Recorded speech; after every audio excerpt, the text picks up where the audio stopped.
కొద్దిసేపు మనం జరిగే వాక్యాన్ని మనం ధ్యానిద్దాం. వాక్యంలోకి వెళ్ళక ముందు మిమ్మల్ని ఒక ప్రశ్న అడగాలనుకుంటున్నా. ఎంతమంది మీరు ఈరోజు బైబిల్స్ తీసుకొచ్చారు? ఈ బైబిల్ చూడొచ్చా?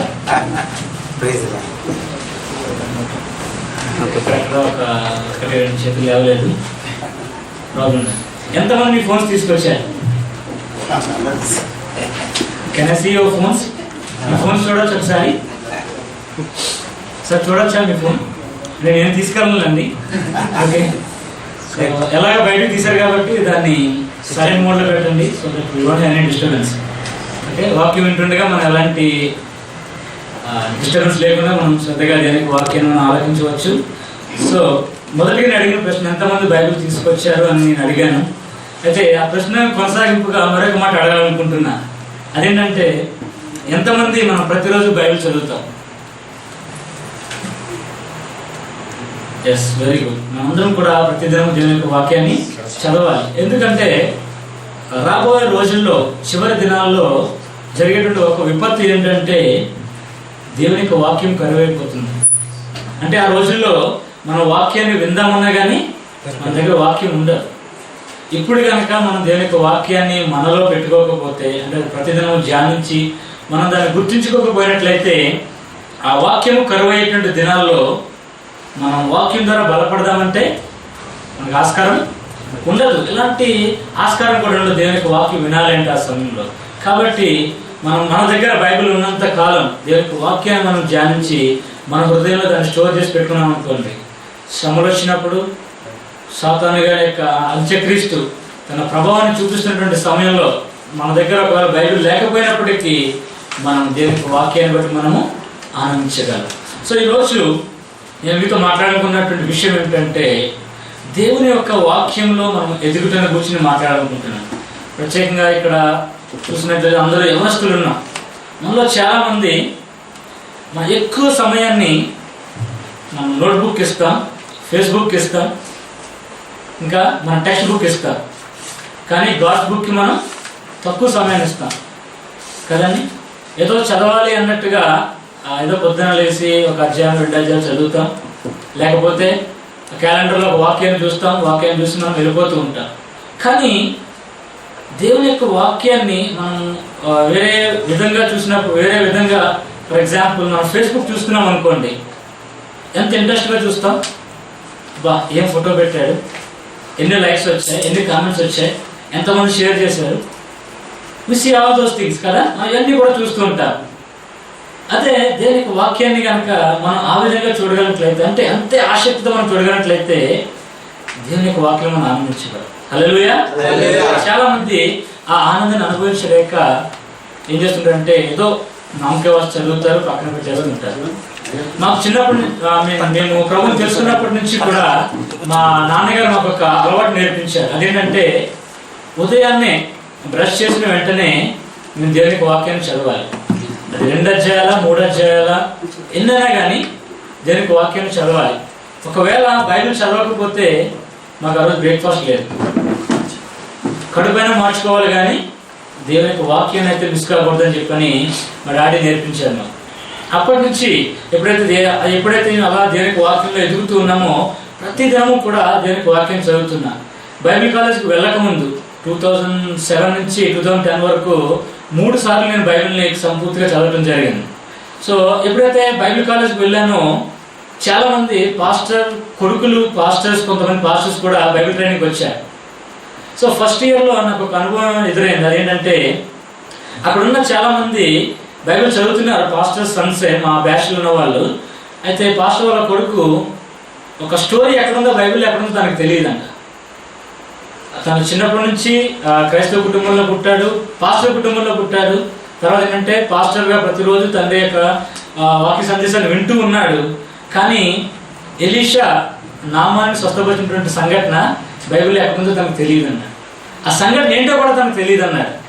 సో అన్నప్పుడు నేను అనుకున్నా, ఏంటి బైబిల్ చదువుతుంటారు కదా పాస్టర్స్ అన్నప్పుడు, వాళ్ళు చాలా అన్నీ తెలుసుంటాయి కదా, సో మరి వాళ్ళ అబ్బాయికి ఎందుకు తెలియదు అని చెప్పేసి అనేసి అనుకున్నప్పుడు నాకు అనిపించింది ఏంటంటే, దేవుని యొక్క కృప అంటే నాపై ఉంది కాబట్టి ప్రతి విషయాన్ని కూడా నేను బైబిల్లోది, అంటే నేను గొప్పని చెప్పడం లేదు, కానీ ఏంటంటే ప్రతి విషయాన్ని కూడా దేవుడు నా ఆలోచించగల శక్తిని నాకు ఇవ్వడం జరిగింది. అప్పుడు అనిపించింది అన్నమాట, నిజమే, మనము పాస్టర్ అయినంత మాత్రం సరిపోదు, లేదా పాస్టర్ వాళ్ళ కొడుకులు అయినంత సరిపోదు, ఏదో చర్చిలో ఒక ఎల్డర్ అయినంత మాత్రం సరిపోదు, కానీ మనకు దేనికి వాక్యం తెలుసుంటారు. హల్లెలూయా. మనకు దేనికి వాక్యం తెలిసి ఉండకపోతే మనం ఎంత గొప్ప బోధకులైనా కానీ, ఎంత గొప్ప ప్రసంగికులైనా కానీ ఇదంతా కూడా వ్యర్థమే అవుతుంది. సో కాబట్టి దేవుని వాక్యాన్ని మన అనుదిన జీవితంలో ఒక ప్రాముఖ్యమైన భాగంగా ఎంచుకున్నటువంటి ఉద్దేశంతో ఈ మాటలను పంచుకుంటున్నా. మీరు ఎంతమంది బైబిల్ని జస్ట్ ఒక బుక్గా చూస్తున్నారు? Just a book. అఫ్కోర్స్ ఎవరు లేరనుకుంటా, మనం ఎవరు కూడా ఒక పుస్తకంగా చూడం, కానీ మనం ఎట్లా చూస్తామంటే దేనికి వాక్యంగా చూస్తాం కదండి. దేవుడు మనతోనే మాట్లాడుతున్నాడు. ఇట్స్ గాడ్స్ రెవల్యూషన్ కదా, దేవుడే ప్రత్యక్షంగా మనతో మాట్లాడుతున్నాడని మనందరికీ తెలుసు. అయితే ఇంకొక విషయం మనం గమనించాలి అంటే, ఈ దేవుడు మనతో మాట్లాడే ఈ మాటలని, గాడ్స్ రెవల్యూషన్ని మనం ఏం చేస్తుంటామంటే వారం ఒక్కసారి చూస్తూ ఉంటాం. చాలామంది, అంటే అందరినీ అంటలేదు, చాలామంది. ఈ మిగతా 6 రోజులు కూడా ఎక్కడ ఉంటుందంటే కబోర్డ్లో ఉంటుంది. చూడండి, ఎఫెసీ పత్రికలో అపోస్తలుడైన పౌలు దేవుని యొక్క వాక్యాన్ని వివరిస్తూ ఉన్నాడు. అంటే ఏం చెప్తున్నాడంటే, వాక్యం అనే ఖడ్గమును, అంటే ఇట్స్ అ సోడ్ కదా, మన చేతిలో ఖడ్గం ఇది.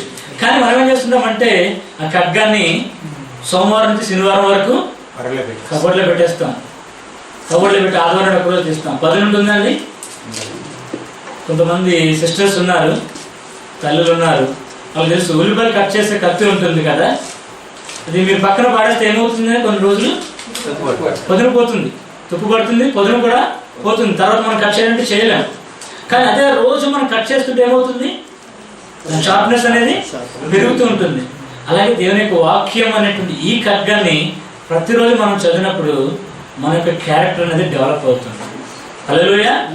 మనం ఎప్పుడైతే వాక్యానుసారంగా మనము వాక్యాన్ని చదువుతామో వాక్యానుసారంగా జీవించడానికి మనం ప్రయత్నిస్తాం.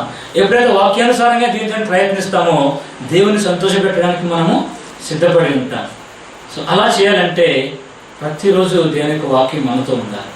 మనతో ఉంటామంటే కూడా మనం ఎక్కడికి వెళ్తారో పట్టుకెళ్ళడం కాదు, కానీ మన హృదయంలో మన వాక్యాన్ని మనం ధ్యానించుకోవాలి. అందుకే కీర్తనకారు మొదటి కీర్తనలు అంటాడు కదా, దుష్టులు ఆలోచన చెప్పుకుని నడవక, పాపుల మార్గం నిలవక, అపహాసకులు కూర్చుని చోటున కూర్చుండక, యెహోవా ధర్మశాస్త్రం నందు ఎప్పుడండి, ఓన్లీ డే కదా, అంటే దినం ఒక్కరోజు చెప్తున్నా, దినం ఒకసారి చెప్తున్నాడా, రాత్రము అంటే దివారాత్రం అంటే ఇంకా మీరు పడుకోవటం మానేసి చదవమని చెప్పడం లేదు, కానీ అంటే మనకు దివారాత్రము దేనికి వాక్యాన్ని ధ్యానించే ఆసక్తి మనకు కావాలని చెప్తున్నాడు కీర్తనకారు. సో అటువంటి ఆసక్తిని మనం దేవుని యొక్క వాక్యం పట్ల మనం కలిగి ఉండాలి. 119వ కీర్తనలో మనం చూసినట్లయితే ప్రత్యేక యవనస్తుల గురించి అక్కడ మాట్లాడుతున్నారు. ఒకసారి చూద్దామా మన వాక్య భాగం. 119వ కీర్తన 9వ వచనం. చాలా మంది యవనస్తులకు తెలుసు అనుకుంటాను ఈ వాక్యం. యవనస్తులు దేని చేత తమ నడతను శుద్ధిపరచుకుందరు. చాలు ఒక్కసారి ఆగండి. అక్కడ కీర్తనకారుడు ఏం చేస్తున్నాడంటే ఆ మాట చెప్తూ క్వశ్చన్ మార్క్, అక్కడ ఒక క్వశ్చన్ ఉంది, ప్రశ్న వేస్తున్నాడు. ఏమంటున్నాడు? యవనస్తులు దేని చేత తమ నడతను శుద్ధి చేసుకుందరు అని చెప్పేసి అడుగుతూ ఉన్నాడు. దేని చేత శుద్ధి చేసుకుంటామండి? వాక్యము చేత. తర్వాత భాగం చదవండి. నీ వాక్యమును బట్టి దానిని జాగ్రత్తగా చూచుకొనుట చేతనే కదా. అంటే చూసారా అక్కడ ఏముందంటే మరలా క్వశ్చన్ ఉన్నది. అక్కడ మొదట ఒక ప్రశ్న అడిగాడు, మరలా తిరిగి ఆ ప్రశ్నే ఉంది, కానీ ప్రశ్నలో సమాధానం ఉంది. మనకి దేవునికి వాక్యం చాలా జాగ్రత్తగా ఆలోచించాలి. అది రిటారికల్ క్వశ్చన్ అని చెప్పేసి అక్కడ చెప్పబడుతుంది. అంటే అక్కడ మరి ఆ సమాధానం ఇస్తూనే అక్కడ ప్రశ్నను వేస్తూ ఉన్నాడు. నీ వాక్యమును బట్టి దాన్ని జాగ్రత్తగా చూచుకున్నట్టు చేతనే కదా అని చెప్పేసి అంటున్నాడు. అంటే మన యొక్క జీవితాలు, మన యొక్క మార్గాలు పరిశుద్ధంగా ఉండాలి అంటే అది కేవలం దేవుని యొక్క వాక్యం ద్వారాగానే సాధ్యమవుతుంది. ఎందుకు? దేవుని యొక్క వాక్యం మన హృదయాలు, మన యొక్క మార్గాలను శుద్ధి చేస్తుంది. ఏముంది దేవుని యొక్క వాక్యంలో? అంత శక్తి ఏముంది అని చెప్పి మనం ఆలోచన చేసినట్లయితే మనలో చాలా మందికి తెలియనటువంటి కొన్ని విషయాలు నేను చెప్పాలనుకుంటున్నాను.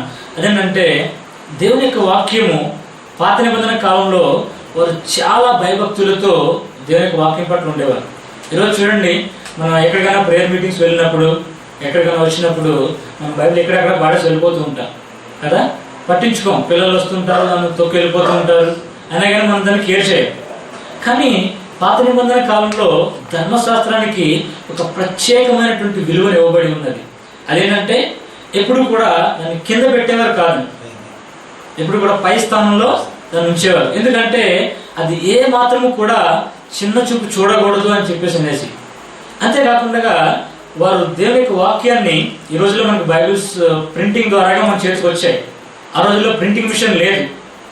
అప్పుడు ఏం చేస్తుండేవారంటే శాస్త్రులు ఈ ధర్మశాస్త్రాన్ని కాపీ చేస్తుండేవారు. వారు చూసి మరలా చర్మపు కాగితాల మీద వారు రాస్తూ ఉండేవారు. ఇలా రాస్తున్నటువంటి సమయంలో వాళ్ళు ఏం చేస్తుండేవారంటే చాలా భక్తి శ్రద్ధలతో వారు ఈ వాక్యాన్ని రాస్తుండేవారు. మరి ఎప్పుడైనా సరే వాక్యాన్ని రాస్తున్నప్పుడు వారు కనుక టాయిలెట్కి వెళ్ళాల్సి వస్తే వారు ఏం చేసేవారంటే ఆ పనిని అక్కడ విడిచిపెట్టి వారి పని చూసుకుని స్నానం చేసి మరలా కొత్త పెన్ను తీసుకుని కొత్త పేపర్ మీద రాయడం మొదలు పెడుతుండేవారు. చూడండి, అంటే ఎంత వారు జాగ్రత్తగా దేవుని యొక్క వాక్యానికి ప్రాధాన్యత ఇస్తూ ఉన్నారు. వారు ఎంతంటే ఆ వాక్యాన్ని రాస్తున్నప్పుడు వారి యొక్క మైండ్ డైవర్ట్ కాకుండా వారు కుటుంబానికి సైతం దూరంగా ఉంటూ ఉండేవారంట. కొంతమంది వారి కుటుంబానికి దూరంగా ఉంటూ ఫ్యామిలీ రిలేషన్స్కి వారు దూరంగా ఉండి వారు పని చేస్తుండేవారు. అంత డెడికేషన్ని వారు దేవుని వాక్యం పట్ల కలిగి ఉన్నారు. అది ఎవరు పడితే వారు చదివేవారు కాదు. ఆ రోజుల్లో యాజకులు చదువుతుండేవారు, శాస్త్రులు చదువుతూ ఉండేవారు. వారు చదువుతుండగా మిగిలిన వారు మాత్రం వింటూ ఉండేవారు. ఎందుకంటే దాన్ని పట్టుకోవాలన్నా కానీ వారికి ఒక అర్హత ఉండాలి, వారు పరిశుద్ధులై ఉండాలి. కానీ మనమైతే రోజు అంతగా దాన్ని పట్టించుకోం. కానీ బయటకి మనం బైబిల్ని పట్టించుకోకపోయినప్పటికీ దేవుని యొక్క వాక్యాన్ని మన హృదయంలో ఎంత విలువైన దాన్ని ఎంచుతున్నాం. దేవుని యొక్క వాక్యం మనం విన్నప్పుడు, మన వాక్యం వింటాం కదా, కవ్వు మెదడు దొరికినట్టు నేను నీ ఎదురు సంతోషిస్తున్నానంట. అంటే మనకు నిజంగా మనకు నచ్చినది, మనకు కావాల్సింది దొరికినప్పుడు మనం ఎంతగా ఆనందిస్తామో దేవుని యొక్క వాక్యాన్ని చదివేటప్పుడు మనం అంతగా ఆనందించాలి. నేను ఎప్పుడు కూడా బ్రదర్ ఆనంద్ తన సాక్ష్యాన్ని బట్టి ఎప్పుడు సంతోషిస్తూ ఉంటాను. తనకి చదువు రాదు, తను ఒక డ్రైవర్గా, ఒక MNC కంపెనీలో డ్రైవర్గా చేస్తున్నాడు. తనకు చదువు రానప్పుడు రాత్రి 2 గంటలు 3 గంటల వరకు వాళ్ళ తల్లిని పడుకోనివ్వకుండా బైబిల్ చదివించుకునేవాడు. తనకి వినాలి, చదవలేడు. కాబట్టి ఏం చేస్తుంటే దేవుని వాక్యం పట్ల ఆసక్తి తను ఏం చేసిందంటే తన తల్లిని తను ఫోర్స్ చేసి ప్రతి రాత్రి కూడా తన పని నుంచి వచ్చి వాళ్ళ మమ్మీని కూర్చోబెట్టుకుని వాక్యాన్ని చదవమని నేర్చుకుంటూ ఉండేవారు. చూడు ఎంత ఆసక్తి దేవుని పట్ల ఆ యొక్క సహోదరుడు కలిగి ఉన్నాడు. అంతే ఆసక్తితో ఆయన తెలుగు చదవడాన్ని నేర్చుకుని తెలుగు బైబిల్ ఈరోజు చదవగలుగుతూ ఉన్నాడు. అంటే దేవుని పట్ల మనకు అలాంటి ఆసక్తి మనం కలిగి ఉన్నప్పుడు తప్పకుండా దేవుడు మన ఆశను నెరవేరుస్తాడు. మరి ముఖ్యంగా దేవుని యొక్క వాక్యాన్ని కనుక మనం చూసినట్లయితే దేవుని యొక్క వాక్యంలో బైబిల్కి ఒక ప్రత్యేకత ఉన్నది. అదేంటంటే బైబిల్ ఈజ్ యాక్యురేట్. ఎక్కడా కూడా తప్పుల్ని దాచిపెట్టలేదు. ఒక వ్యక్తి చెప్తుంటే, ఒక ఎథిస్ట్, ఒక దేవుడు లేడు అనేటువంటి చెప్పేటువంటి ఒక వ్యక్తి చెప్తుంటే ఏంటంటే బైబిల్లో అన్ని కథలు ఉన్నాయి, అంతేకాకుండా అన్ని సంఘటనలు ఉన్నాయి, చరిత్రపరంగా కూడా ఉన్నది, కానీ కొన్ని విషయాలు వాళ్ళు మరుగు చేశారని చెప్పేసి అన్నారు. నాకు అర్థం కాలేదు, ఆయన ఏ విషయంలో తనకు అర్థం కాలేదో నాకు అర్థం కాలేదు. కానీ ఒక విషయం మనం ఆలోచించినట్లయితే ప్రతి తప్పును కూడా బైబిల్ ఎత్తి చూపిస్తూ ఉన్నారు. ఫర్ ఎగ్జాంపుల్, మోషే మనందరికీ తెలుసు, గొప్ప నాయకుడు. అంతేకాకుండా ఆయనకు ఒక బిరుదు కూడా ఉన్నది. ఆయన ఏమంటాడు, ఆ ఇల్లు అంతటిలో మోషే నమ్మకస్తుడు, అంతేగాని సాత్వికమైన వాడని కూడా చెప్తూ ఉంటాడు. కానీ దానికంటే ముందుగా ఆయన ఒక మాట చెప్తూ ఉంటాడు. అదేంటంటే మోషే చేసినటువంటి ఒక హత్యను గురించి కూడా బైబిల్ ఎక్కడ దాచిపెట్టలేదు. మోషే గొప్ప నాయకుడు కదా, is a role model for the leaders. కానీ తను చేసిన తప్పును సైతం ఇక్కడ బయట పెట్టాడు. మనందరికీ తెలుసు దావీదు కదా, దావీదుకు కూడా ఒక బిరుదు ఉంది, నా హృదయానుసారుడు కదండి. అయితే ఆయన చేసిన తప్పును కూడా బైబిల్ దాచిపెట్టిందని ఎక్కడ దాచిపెట్టలేదు. సంసోన్ ఉన్నాడు, బలశూరుడు. ఆయన చేసిన తప్పుని బైబిల్ చూపెడుతుంది. బైబిల్ ఎప్పుడు సత్యాన్ని బోధిస్తూ ఉంటుంది, సత్యాన్ని చెప్తూ ఉంటుంది. వాళ్ళు చేసినటువంటి గొప్ప పనులే కాదు కానీ వాళ్ళ యొక్క పరిస్థితి ఏంటో కూడా వివరిస్తూ ఉంటుంది. దాన్ని బట్టి మనం నేర్చుకున్నది ఏంటంటే, మనం ఒకవేళ అలాంటి స్థితిలో ఉన్నప్పటికీ ఆ నాయకులు ఎలా అయితే గొప్పవారు అయ్యారో మనము అలా అవటానికి మనల్ని పురుకొల్పుతూ ఉంటుంది. So Bible is accurate. అంతేకాకుండా బైబిల్ గురించి ఇంకొక విషయం ఏంటంటే, మనలో చాలామంది చెప్తుంటారు ఏంటంటే బైబిల్లో ఇవన్నీ కూడా కథలు, కల్పితాలు, నిజం కాదని చెప్పేసి అంటారు. కానీ 1947లో ఆర్కియాలజిస్ట్ వాళ్ళు కనుగొన్నది ఏంటంటే, 1947 సంవత్సరంలో కుమ్రాన్ కేవ్స్, రెడ్ సీ దగ్గర కొన్ని గుహలు ఉన్నాయి. ఆ గుహల్లో ఒక వ్యక్తి గొర్రెల కాపరి ఉన్నాడు, ముస్లిం గొర్రెల కాపరి. తన కుమారుడు గొర్రెలు మేపుతూ ఒక రాయిని ఒక గుహలోకి విసిరాడంటే, ఆ విసిరిన రాయి లోపలికి వెళ్ళి ఒక కుండకు తగిలి ఒక శబ్దం వచ్చిందంటే, ఒక వేరే శబ్దం వచ్చిందంటే, డిఫరెంట్ సౌండ్ వచ్చింది. ఆ సౌండ్ రాగానే ఏంటి సౌండ్ వచ్చిందని చెప్పేసి అనేసి వెళ్ళి లోపల చూస్తులోకి కుండలుండి అందులో కొన్ని స్క్రోల్స్ ఉన్నాయంట. ఆ స్క్రోల్స్ని చూసి వాళ్ళ తండ్రిని పిలుచుకొచ్చినప్పుడు వాళ్ళ తండ్రి అవన్నీ చూసి వెంటనే ఆర్కియాలజిస్ట్కి రప్పించారు. వాళ్ళు వచ్చిన తర్వాత అవన్నీ చూస్తే వారు కనుగొన్నది ఏంటంటే, అది యెషయా గ్రంథం. యెషయా గ్రంథం 1వ అధ్యాయం నుంచి 66వ అధ్యాయం వరకు మన బైబిల్లో ఏదైతే ఉందో ఎగ్జాక్ట్గా హీబ్రూ లాంగ్వేజ్లో అదే ఉన్నదంట. హల్లెలూయా. సో దాన్ని బట్టి మనం చెప్తుందంటే బైబిల్ మనము నమ్మదగింది, ఇది సత్యమైనది, ఇట్స్ ట్రూత్. అదేదో కల్పితం కాదు. ఇక్కడ మన చేతుల్లో ఏదైతే ఉన్నదో అది ఎప్పుడో రాయబడి ఉన్నది, దాన్ని ఎగ్జాక్ట్గా ఈరోజు మనం చదువుతూ ఉన్నాం. సో ఇలా మనం చూసినట్లయితే ఈ వాక్యాన్ని, ఇంత అమూల్యమైనటువంటి వాక్యాన్ని మనం కొన్నిసార్లు అశ్రద్ధ చేస్తూ ఉంటాం. ప్రత్యేకంగా యవనస్తులు మన ఎక్కువ సమయాన్ని, యవనస్తులుగా మన ఎక్కువ సమయాన్ని మన చేతులను ఎక్కడికి వెళ్తుంటాయంటే, ఒక పక్క బైబిల్, ఒక పక్క స్మార్ట్ ఫోన్ పెడితే, స్మార్ట్ ఫోన్ నేను సమాధానం చెప్పక్కర్లేదు కదా. ఎందుకంటే మనకి ఇప్పుడున్న టెక్నాలజీ అలాంటిది కదా. చాలా త్వరగా ఈజీగా మనం కనెక్ట్ అవుతాం, ఈజీగా మనం ఎక్స్ప్లోర్ అవుతాం, ఈజీగా మనం అనుకున్నది చేయగలుగుతాం. టెక్నాలజీ అలా డెవలప్ అయింది. కానీ ఒక విషయం మనం గమనించాలి అంటే, ఈ టెక్నాలజీ అన్నది ఈ రోజు ఉంటుంది, రేపు పోతుంది. కానీ దేవుని యొక్క వాక్యం నిరంతరం ఉంటుంది, నిత్యము నిలిచి ఉంటుంది.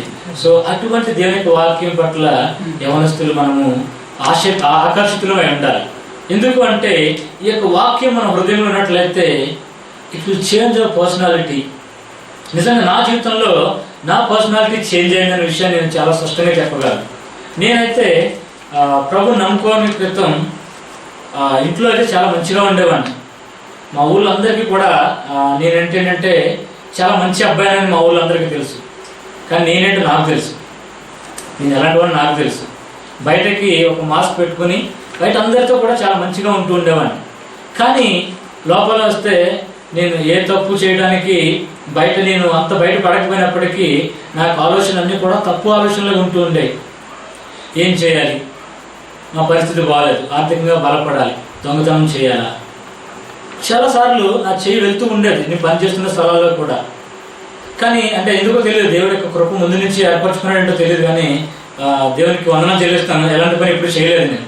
సో అలాంటి ఆలోచనలు అయితే ఉంటుండే. యేసు ప్రభువు చెప్తుంటాడు కదా, మనం చేయక్కర్లేదు కానీ ఆలోచన మనకుంటే చాలు, మనం ఆల్రెడీ చేసినట్టే. సో అప్పుడు ఈ వాక్యాన్ని ఎప్పుడైతే నేను ధ్యానిస్తూ ఉన్నానో అదేం చేస్తుందంటే, నిజమే కదా నేను ఇలా ఉన్నాను కదా అని చెప్పని అది తలంపులో కూడా రాకుండా నేను తీసుకెళ్ళి జరిగింది. ఈరోజు నేను చెప్పగలను ఏంటంటే, నాకు ఆస్తి లేకపోయినా, లేకపోతే అంతస్తు లేకపోయినా, ఏది లేకపోయినా కానీ దేవుని యొక్క వాక్యం నాలో ఉంది, నేను దేవుని బిడ్డగా ఉన్నానని చెప్పని నేను ఆనందించగలుగుతాను. హల్లెలూయా. దాన్ని బట్టి అంతేకాకుండా ప్రతి విషయంలో కూడా దేవుని యొక్క వాక్యం నన్ను మార్చింది. నేను నడిచేటువంటి మార్గాలు ఆయన నన్ను యథార్థవంతంగా నడిపించి ముందుకు నడిపిస్తూ ఉన్నాడు. సో అందుని బట్టి నేను ప్రభుని ఎంతగానో స్తుతిస్తూ ఉంటాను. ఎందుకంటే అది మా తల్లిదండ్రులు ప్రతి దినము వాక్యం చదవడానికి నన్ను ప్రేరేపించారు. మా సిస్టర్ నేను కూడా చర్చిలో పోటీ పడుతుండే వాక్యం చదవడానికి. పాస్టర్ గారు ఏదైనా వాక్యం చెప్తుంటే ఇమీడియట్గా మేము పరిగెట్టుకుంటే రిఫరెన్స్ తీస్తూ ఉండేవాళ్ళు, రిఫరెన్స్ తీస్తూ చదువుతూ ఉండేవాళ్ళు. ఏంటంటే మాకు అటువంటి ఆసక్తిని మా పేరెంట్స్ నాకు కలిగించారు. కానీ ఈరోజు చాలామంది పేరెంట్స్ పిల్లల యొక్క ఆధ్యాత్మిక జీవితం గురించి పట్టించుకుంటలేరు. ఇక్కడ కొంతమంది పేరెంట్స్ కూడా ఉన్నారు. మీ బిడ్డలను వారి దేవుని యొక్క వాక్యం పట్ల ఆకర్షితులయ్యేలా చేయండి. వారు ఎప్పటికీ మనం మర్చిపోరు వాళ్ళు. సో కాబట్టి దేవుని యొక్క వాక్యాన్ని మనం ఎప్పుడైతే ధ్యానిస్తూ ఉంటామో అది మన జీవితాలను మారుస్తూ ఉంటుంది. It has a power to change our life. అనేకుల జీవితాలు మార్చిన దేవుని యొక్క వాక్యం. ఆ వాక్యము ఈరోజు మనల్ని కూడా మార్చగలదు. ప్రత్యేకంగా నేను అవనస్తులతో చెప్తున్నానంటే, మనకు ఎంతో ఆశ ఉంటుంది, మన మంచి కెరీర్ ఉండాలి కదా, నా ఫ్యూచర్ బ్రైట్గా ఉండాలి, లేదా నాకు ఈ అంబిషన్ ఉంది, నేను ఈ స్టేజ్లో ఉండాలి, ఈ పొజిషన్లో ఉండాలని చెప్పి అనుకుంటా. కానీ ఒక్క నిమిషం ఆలోచించండి, నేను ఇయర్లో ఒక్కసారి బైబిల్ కంప్లీట్గా చదవాలి అని డెసిషన్ మనం తీసుకుంటామా? యవనస్తులా, just posting a question to you. మనం ఎప్పుడైనా సరే, ఏ ఇయర్ అయినా సరే, ఇయర్కి మనం రిజల్యూషన్ పెట్టుకుంటాం కదా, న్యూ ఇయర్కి లేకపోతే బర్త్డే కానీ మనం రిజల్యూషన్ పెట్టుకుంటాం. నేను ఈ సంవత్సరంలో ఇది చేయాలి, ఇలా ఉండాలి, అలా ఉండాలి, లేదా ఈ సంవత్సరంలో నేను ఒక ఇల్లు కట్టాలి, ఈ సంవత్సరంలో నేను ఒక కారు కొనాలి, ఈ సంవత్సరంలో నా లైఫ్లో సెటిల్ అవ్వాలి అని చెప్పి మనం ఏదేదో గోల్స్ పెట్టుకుంటుంటాం. కానీ నేను ప్రతి దినము వాక్యం చదువుతూ సంవత్సరంలో బైబిల్ని కంప్లీట్ చేయాలి అని గోల్ పెట్టుకున్నాము. ఒక్క ఇయర్ మీరు దాన్ని ట్రై చేసి చూడండి. You will continue throughout your life. Hallelujah. ప్రతి సంవత్సరం కూడా మీరు మీ జీవితాంతం వరకు కూడా దాన్ని చేయగలుగుతారు. ఎందుకంటే దేవుని యొక్క వాక్యము అంత మధురమైనది. కీర్తనగా అంటాడు కదా, నీ వాక్యము జుంటెతైన దారాల కన్నా మధురమైనది అంటే. అని ఎంత తీయగా ఉంటుందో దేవుని యొక్క వాక్యం అంత తీయగా ఉంటుంది. అంతేకాకుండా దేవుని యొక్క వాక్యంలో కొన్ని విషయాలు ఉన్నాయి. మనం వాటిని నేర్చుకుని నేను రోజు ముగించబోతున్నాను. 2 తిమోతి పత్రిక 3వ అధ్యాయము 16వ వచనం. అపోస్తలుడైనటువంటి పౌలు తిమోతికి రాసిన 2వ పత్రిక 3వ అధ్యాయం 16వ వచనం. ఇక్కడ తిమోతి ఒక సంఘ కాపరిగా సంఘాన్ని నడిపిస్తున్నటువంటి వ్యక్తితో ఇక్కడ అపోస్తలుడైనటువంటి పౌలు చెప్తూ ఉన్నాడు. దైవజనుడు సన్నద్ధుడై ప్రతి సత్కార్యమునకు పూర్ణముగా సిద్ధపడి ఉండునట్లు దైవావేశం వలన కలిగిన ప్రతి లేఖనము ఉపదేశించుటకును ఖండించుటకును తప్పు దిద్దుటకును నీతి యందు శిక్ష చేయుటకును ప్రయోజనకరమై ఉన్నది. ఇక్కడ విషయాన్ని మీరు గమనించాలి. చాలా మంది ఏంటంటే ఇక్కడ మొదటి పదం దైవజనుడు అని ఉపయోగించాడు. అంటే దాని అర్థం ఏంటంటే అక్కడ అపోస్తలుడైన పౌలు సంఘ కాపులతో మాత్రమే మాట్లాడుతున్నాడు అనుకుంటారు. కానీ ఒక విషయాన్ని మీరు గుర్తించాలంటే ఆ మొదటి శతాబ్దంలో అపోస్తలుడైనటువంటి పౌలు రాసినటువంటి పత్రికలు పాస్టర్లు వాళ్ళు ప్రత్యేకంగా రూమ్లో పట్టుకు చదువుకునేవారు కాదు. వారు ఏం చేస్తున్నారంటే సంఘం ఎదుట దాన్ని చదువుతూ ఉండేవారు. ఈ రోజు మనకు బైబిల్ ఉంది, కానీ ఆ రోజుల్లో ఏంటంటే వారి యొక్క చర్చ్ సర్వీస్ లో ఈ యొక్క లెటర్స్ ని వారు చదువుతూ ఉండేవారు. సో ఆ వాక్యాన్ని చదువుతున్నప్పుడు అక్కడ సంఘ కాపులు ఒక్కడే వింటుండేవారు కాదు. ఇక్కడ ఎవరంటారు? అక్కడ సంఘంలో ఎవరైతే రక్షించబడి ఉన్నారో, ఎవరైతే సంఘానికి వస్తున్నారో వాళ్ళందరూ కూడా దేవుని వాక్యాన్ని వింటూ ఉండేవారు. సో ఇక్కడ కానీ మనం ఆలోచన చేసినట్లయితే అది ఒక దైవజనుడు మాత్రమే కాదు, కానీ మనందరికీ కూడా ఈ యొక్క వాక్యము వర్తిస్తూ ఉంటుంది. ఇక్కడ చెప్తున్నాడు, దైవజనుడు సన్నద్ధుడై ప్రతి సత్కారమునకును పూర్ణముగా సిద్ధపడి ఉండినట్లు. అంటే ఎలాంటి సిచ్యువేషన్ కైనా సరే మనము అక్కడ ఆ సిచ్యువేషన్ అడాప్ట్ చేసుకోవడానికి, లేదా సిచ్యువేషన్ తగ్గట్టుగా మనం ఉండటానికి మనకు కావాల్సినటువంటి ఒకే ఒక వెపన్ ఏంటంటే గాడ్స్ వర్డ్, దేవుని యొక్క వాక్యం. హల్లెలూయా. అంటే ప్రతి ఒక్క పరిస్థితికి తగినది దేవుని యొక్క వాక్యం. మన జీవితంలో ఎలాంటి పరిస్థితి గుండా వెళ్ళినా దానికి సమాధానం ఉంది. ఒక దైవజనుడు అంటే ఏంటంటే బైబిల్ నీ ప్రశ్నకు సమాధానం ఇవ్వకపోవచ్చు, కానీ నీ ప్రశ్న అన్నిటికీ బైబిలే సమాధానం అంటుంటాడు. అర్థమవుతుంది కదండి? మనకున్న ప్రశ్నలన్నిటికీ కూడా సమాధానం బైబిల్. సో మనం ఎలాంటి ప్రశ్న అయినా సరే మనం రేజ్ చేయండి, దానికి సమాధానం బైబిల్లో ఉంటుంది.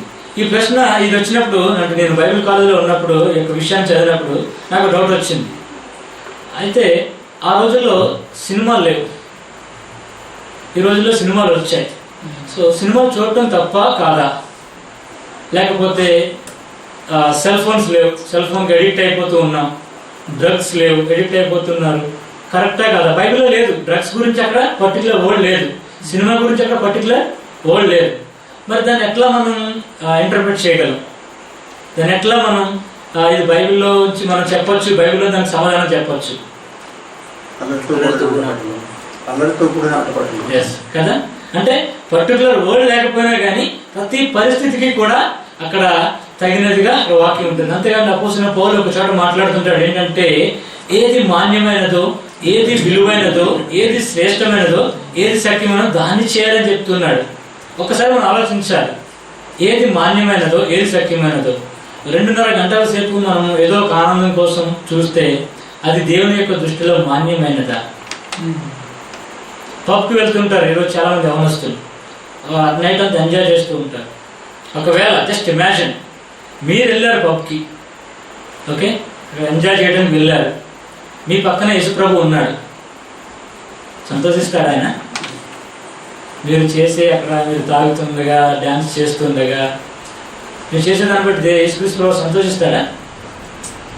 అంటే ఏది మాన్యమైనదో, ఏది సఖ్యమైనదో, ఏది ఖ్యాతి గలదో దాని మీద మీరు జ్ఞానం ఉంచండి అని చెప్పేసి అంటున్నాడు.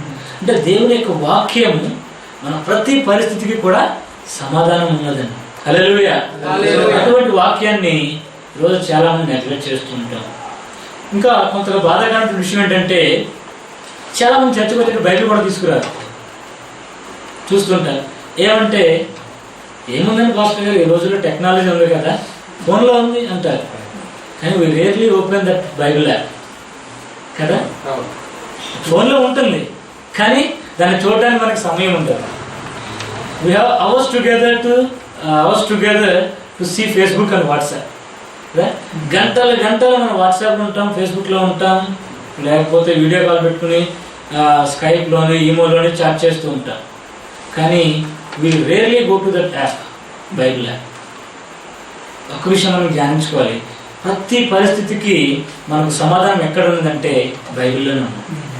ఇక్కడ చెప్తున్నాడు కదా, కొన్ని విషయాలు చెప్తున్నాడు కదా అపోస్తలుడైనటువంటి పౌలు 3:16 అంటున్నాడు కదా, దైవావేశము కలిగిన ప్రతి లేఖనము, అంటే దేవుని యొక్క వాక్యం ప్రతి మాట కూడా it's inspired by God, not by men. ఇది ఏ ఒక్క వ్యక్తితో ఏదో ఒక ఆలోచనతోనో లేకపోతే ఆలోచన లేకుండానో ఈ వాక్యం రాయలేదని. మీకు తెలిసి ఎంతమంది గ్రంథాన్ని రాశారు? 40 మెంబర్స్. మీకు తెలిసి ఎన్ని సంవత్సరాలు పట్టింది బైబిల్ రాయడానికి? 1500 years స్పాన్. వాళ్ళు మీరు ఒక్కసారి ఆలోచించేయండి, మొదటి 5 అధ్యాయాలు 5 పుస్తకాలు మోషే రాశాడు కదండి, తర్వాత యెహోషువ రాశాడు, ఆ తర్వాత ఇంకా మనం చూస్తుంటే అలాగా గ్రంథాలన్నీ మనం చూస్తూ ఉంటాం కదా. అయితే మోషేకు ఎస్తేరుకు కనెక్షన్ ఏమైనా ఉన్నదా? సో కానీ అక్కడ చూసినా ఇక్కడ చూసినా ఒకే మాట కనిపిస్తూ ఉంటుంది. మోషేకు లేకపోతే యెహోషువకు, నెహెమ్యాకు ఏదైనా కనెక్షన్ ఉందా? లేదు. వాళ్ళిద్దరు బ్లడ్ రిలేషన్ కాదు, వాళ్ళిద్దరికి లేకపోతే ఇప్పటిలాగా స్కైప్ లేదు, వాళ్ళు వీడియో చాట్ చేసుకోవడానికి కాంటెంపరీస్ కూడా కాదు, ప్రస్తుత పరిస్థితుల్లో వారు ఒకే ఇయర్కి చెందినవారు కూడా కాదు. కానీ ఎట్లా సాధ్యమైందండి? దాని పక్కన పెడతాం. పాత నిబంధనకి కొత్త నిబంధనకి మధ్యలో 400 years గ్యాప్ వచ్చింది కదా, డార్క్ పీరియడ్ అంటాం, డార్క్ ఏజ్ అంటాం. సో ఈ గ్యాప్ ఉన్నప్పటికీ ఏదైనా మిస్ప్లేస్ అనేది కనిపిస్తుందా? మలాకి నుంచి మత్తయి వచ్చినప్పటికీ there will be bridge, connection is there కదా, కనెక్షన్ కంటిన్యూ అవుతూ ఉన్నది అక్కడ. కానీ ఎక్కడ కూడా బ్రేక్ అయ్యి మళ్ళీ స్టార్ట్ అయ్యి మళ్ళీ బ్రేక్ అయ్యి మళ్ళీ స్టార్ట్ అవ్వడం ఎక్కడా లేదు. మత్తయిలో మనం చూసినట్లయితే ప్రవచనాన్ని చూపిస్తున్నాడు. యెషయా గ్రంథంలో యెషయా ప్రవక్త చెప్పిన విధంగా ఇది నెరవేరును అంటారు, ఇర్మియా చెప్పినట్టు ఇది నెరవేరును అని చెప్పేసి ఉంటుంది, ప్రవక్తలు చెప్పినట్టు ఇది నెరవేరును అని చెప్పేసి ఉంటుంది. అంటే ఇదంతా కూడా ఏంటంటే కంటిన్యూయేషన్. అది ఇది ఎలా సాధ్యమైంది? కేవలం spirit of God let this 40 others to do this. 40 మంది ఆ యొక్క గ్రంథాన్ని రాసినటువంటి వారు, ఈ గ్రంథకర్తల్ని పరిశుద్ధాత్మ దేవుడే వారిని ప్రేరేపించాడు. ఎక్కడా కూడా వ్యత్యాసం అనేది కనిపించదు. There is no contradiction. Book if you compare with the books there is no contradiction. Book ఒక పుస్తకం ఇంకొక పుస్తకం ఎక్కడ దేన్ని ఒకటి వ్యతిరేకించదు. It will go with parallel కదా, each book go in parallel way, సమాంతరంగా ఆ యొక్క దేనికి వాక్యం వెళ్ళటాన్ని మనం చూస్తూ ఉంటాం. ఇది ఎలా సాధ్యం అంటే it's only by the spirit of God. కేవలం పరిశుద్ధాత్మ ఇన్స్పిరేషన్ తోనే ఇదంతా కూడా జరిగిందని మనం గ్రహించాలి. వీరందరిలో కూడా మనం కనుక ఆలోచన చేసినట్లయితే చాలా మంది బైబిల్ తగలెట్టడానికి కూడా ప్రయత్నాలు చేశారు. కానీ the spirit of God enabling Bible to come in to our hands. Hallelujah. కేవలం అది దేవుని యొక్క వాక్యమును పరిశుద్ధాత్మ దేవుడు అట్టి రీతిగా మన మధ్యకు తీసుకురావడం జరిగింది. సో ఈ విధంగా మనం చూసినట్లయితే మనం చాలా విషయాలు మనం గమనించగలం. అదేంటంటే పరిశుద్ధాత్మ దేవుడే ఈ యొక్క ఆదర్శని ప్రోత్సహించాడు, వాళ్ళతో మాట్లాడించి వాక్యాన్ని రాయిపించి వాళ్ళ చేత ఈరోజు బైబిల్ మన చేతికి రావడం జరిగింది. ఈరోజు ఎక్కడ కూడా మనం చూసినట్లయితే ప్రకటన గ్రంథం రాసినటువంటి యోహానికి, మోషేకు ఎలాంటి సంబంధం లేకపోయినా వారి యొక్క రైటింగ్స్ అన్ని కూడా సిమిలర్గా ఉంటాయి. కారణం పరిశుద్ధాత్మ దేవుడు వీరందరి మధ్యలో ఉండి కార్యం జరిగిస్తూ ఉన్నాడు. సో అందుకే అపోస్తలుడైన పౌలు రాస్తున్నాడు కదా, దైవావేశము కలిగిన ఇన్స్పైర్డ్ బై గాడ్ అని చెప్పేసి అక్కడ చెప్తూ ఉన్నాడు. ఈ దైవవాక్యం కలిగినట్టు దైవావేశం కలిగిన వాక్యం ఏం చేస్తుందంటండి? ఉపదేశించుటకు. It will teachers. మీరు కనుక బైబిల్ని కనుక చదువుతున్నప్పుడు జస్ట్ ఒక మోడ్లో ఆలోచించండి. It's your master and you are a teacher, you are student అని. అయితే మనం ఎప్పుడైతే ఆ ఉద్దేశంతో ఆలోచిస్తామో, ఆ ఉద్దేశంతో మనం బైబిల్ చదువుతామో, it will show your mistakes కదా. సెకండ్ ఉంటుంది కదా, తప్పు దిద్దుటకు ఉంటుంది. తప్పు దిద్దుకోవడానికంటే ముందుగా we should know our mistakes కదా. ఖండించాలన్నా తప్పు దిద్దుకోవాలన్నా first we should know our mistakes. So అది మనకి తెలియాలంటే ఎక్కడికి రావాలి? మనం బైబిల్కి రావాలి. దేవుని యొక్క వాక్యాన్ని మనం వచ్చినప్పుడు మన తప్పేంటో మనకు తెలుస్తూ ఉంటుంది. మనం చాలా మంది అనుకుంటాం, అరే ఇది తప్పేమీ కాదు. హౌ వి కంపేర్, మనం ఎలా కంపేర్ చేసుకుంటాం అంటే ఇతరులతో కంపేర్ చేసుకుంటాం. ఒక వ్యక్తి నాకు బాగా గుర్తుంది మా ఊర్లో. ఆ వ్యక్తి ఎలా అంటే డ్రింక్ చేస్తుంటాడు. మా ఎదురు కొద్ది దూరంలో ఇంకొక వ్యక్తి ఉన్నాడు, అతను డ్రింక్ చేస్తాడు. ఆయన ఎలా చేస్తాడంటే డ్రింక్ చేసి వచ్చి పెద్ద హడావిడి చేస్తుంటాడు అనమాట. పెద్ద గోల పెట్టుకుని ఇంట్లో భార్యను కొట్టడం, అది చేయటం ఇది చేయటం అన్నీ చేస్తూ ఉంటాడు. ఇంకో వ్యక్తి, మా ఇంటి పక్కన ఉన్న వ్యక్తి, తను డ్రింక్ చేస్తాడు. ఎలా చేస్తాడు? నైట్ పని వస్తాడు, వస్తూ ఒక బాటిల్ తెచ్చుకుంటాడు, ఇంటిలో తాగుతాడు, తిని పడుకుంటాడు. సో ఈ వ్యక్తి ఏం కంపేర్ చేస్తున్నాడంటే, నేను తాగుతున్నాను కానీ ఈ వ్యక్తిలాగా ఏం చేస్తున్నాడు? కంపేర్ చేస్తున్నాడు. ఈ వ్యక్తిలాగా నేను లేను అని చెప్పేసి కంపేర్ చేస్తున్నాడు. మనము కూడా అలాగే కంపేర్ చేసుకుంటూ ఉంటాం. నేను మంచిగానే ఉన్నాను, నేను క్రైస్తవులని చాలా మంది డ్రింక్ చేస్తుంటారు, లేకపోతే సినిమాలకు వెళ్తుంటారు, అది చేస్తుంటారు, కానీ సినిమాలకు వెళ్తలేదు, బాగానే ఉన్నానని చెప్పి మనం అనుకుంటాం. చాలా మంది క్రైస్తవులు అని చెప్పుకుంటారు, చర్చికి రాకుండా ఉంటారు, కానీ చర్చికి వెళ్తున్నామని చెప్పి మనం అనుకుంటాం. కానీ మన కంపారిజన్ ఎప్పుడు కూడా ఇతరులతో కాదు, కానీ ఇక్కడ ఉండాలి. దేవునికి వాక్యంతో మనం కంపేర్ చేసుకుంటే మనకు తెలుస్తుంది ఎవరో మనం. సో మనకు అది తెలియాలి అంటే ఇతరులతో మనం కంపేర్ చేసుకోకూడదు. ఆ వ్యక్తి ఎలా ఉన్నాడు, ఆ వ్యక్తి కంటే నేను శ్రేష్టమైన వాడినా, ఆ వ్యక్తి కంటే నేను గొప్పవాడిని అని చెప్పి మనం కంపేర్ చేసాం అనుకోండి, will never be perfect. Of course we can't perfect on this earth. మనం పరిపూర్ణంగా పరిశుద్ధులు అవ్వలేం, కానీ దేవుని యొక్క ఉద్దేశం ప్రకారంగా దేవుని యొక్క వాక్యాన్ని మనం ధ్యానించినప్పుడు మనం ఆ మార్గంలో మనం ప్రయాణించడానికి ఆస్కారం ఉంటుంది. సో మనకు ఉపదేశిస్తుంది దేవుని యొక్క వాక్యం, మనకి బోధిస్తుంటుంది మన మార్గాలు ఎలా ఉండాలి. అందుకే కదా మొదటి కీర్తనలో మనం చదువుకున్నాం, దేవునికి వాక్యం చెప్తుంది, దుష్టులు ఆలోచన చొప్పున నడవక. అంటే వారి యొక్క ఆలోచనలు ఎప్పుడు కూడా చెడ్డవి. సో అలాంటి ఆలోచనలు మీరు నడవద్దని చెప్పని ఎవరు చెప్తున్నారు? బాబా రామ్దేవ్ చెప్పాడా? అటల్ బిహారీ వాజ్పేయి చెప్పారా? గాడ్ హిమ్సెల్ఫ్ కదా.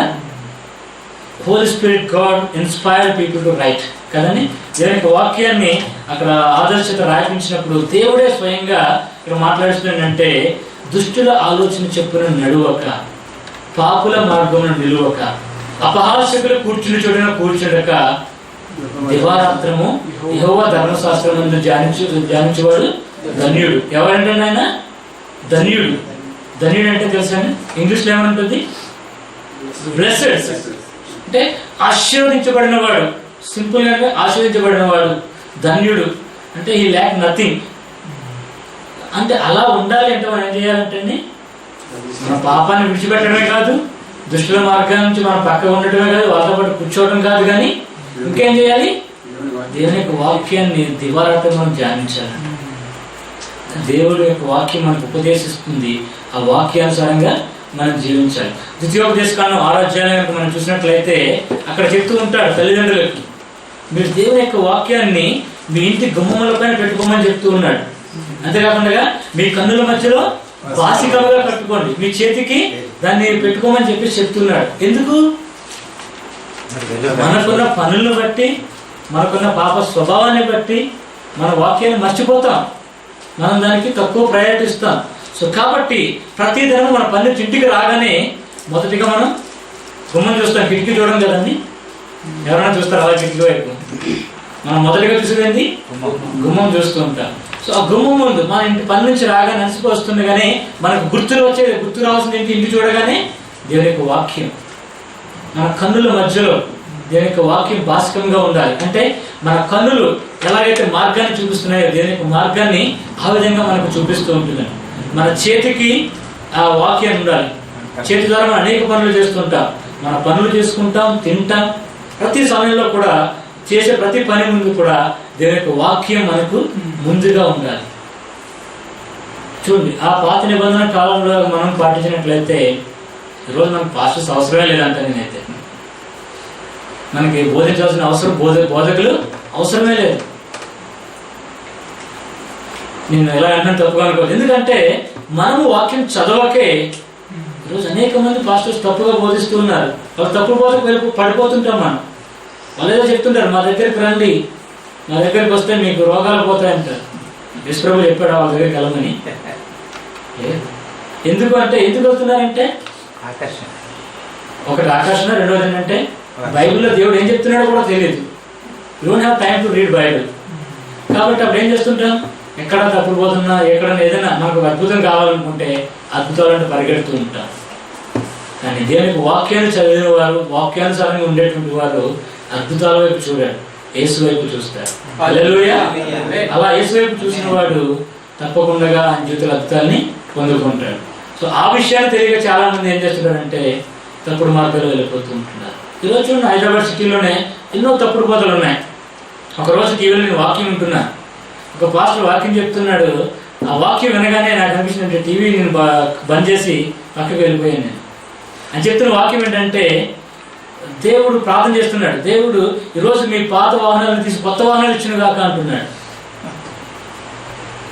అంటే దేవుని బిడ్డలుగా మనం రక్షించబడింది పాత వాహనాలపై కొత్త వాహనాలు రావడానిక? నేను ఇంకా అనుకున్నా, ఆయన కానీ ఇంకేదేదో ప్రార్థన చేసింది ఏంటి పరిస్థితి అని చెప్పేసి, పాత వాహనాలపై కొత్త వాహనాలు వచ్చినట్టు ఏంటి పరిస్థితి అని చెప్పాను. అంటే అలా అయిపోయింది పరిస్థితి. అంటే అక్కడికి వెళ్ళేవారు కూడా ఆసక్తిగా వెళ్ళిపోతున్నారు. చూడండి, ఏ చర్చ్లో చూసినా వాళ్ళు టీవీలో స్క్రోలింగ్ చేస్తుంటారు, ఈ వారం మేము 20,000 మందితో దేవుని ఆరాధించాము అంటారు. ఎందుకు ఆరాధించు? వాళ్ళని ఆకర్షిస్తున్నాం, వాళ్ళకి త్రోవ తప్పిన గొర్రెల వలె వెళ్ళిపోతూ ఉన్నారు. ఏదో జరుగుతుంది, ఏదో కావాలని చెప్పాను. కానీ వాక్యానుసారంగా జీవించినప్పుడు మనం చెంచరుల్లో ఇటు అటు తిరగం. మనం ఒక సంఘానికి మనం కట్టుబడి వాక్యానుసారంగా వాక్యాన్ని చదువుతూ, వాక్యం ఎదుగుతూ మనం దేవుని మహిమపరుస్తాం. ఇదంతా ఎందుకు అవుతుందంటే మనం వాక్యాన్ని చదవక, వాక్యంలో ఏముందో మనకు తెలియదు. ఎలా మనం తెలుసుకోగలుగుతాం? వాక్యంలో ఏముందో మనం తెలుసుకోవాలంటే వాక్యాన్ని మనం చదవాలి. సో ఈ సాయంకాల సమయంలో ఇక్కడ మనందరినీ కూడా ప్రోత్సహించేది ఏంటంటే, దేవుని యొక్క వాక్యం మనకు ఉపదేశిస్తుంది, రెండోదిగా ఖండిస్తుంది, మన యొక్క తప్పుల్ని ఖండిస్తుంది. నువ్వు చేస్తుంది తప్పు. చూడండి, మనం కనుక వాక్యం కనుక చూసినట్లయితే అక్కడ ఇమ్మీడియట్గా దావీదు పాపం చేశాడు.